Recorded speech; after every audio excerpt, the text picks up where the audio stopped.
Бекборбиев сөздөн мөдүрүлсө, аны Нурлан Насип улантты. Бул жашоодо эч кимге жардам берүүгө милдеттүү эмес деп ырчы Бекборбиев сөздөн жаңылса, Нурлан Насип буюрса баары жакшы болот деп ишенем. Кыргыз элибиз аман эсен ушул илдеттен кутулуп чыгып кетсе экен. Анча-мынча интернетте маданият өкүлдөрүнө тийишкен ичи бузук арам адамдарга теңелгим келбейт.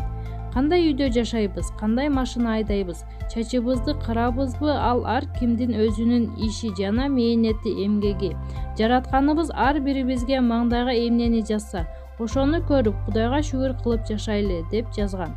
Бул ырчылар элден алып байышып, анан кайра акарат келтиришкени кандай? Көпкөндүктүн да чеги болот да. Сын пикир айтылса чыдаш керек. Атакты ошентип көтөрөт. Нурлан Насип ким эле? Көчкө тепсең көк тыйын жок жүргөн бала эми элге тыңсынабы? Маалымат блогу Арба KG.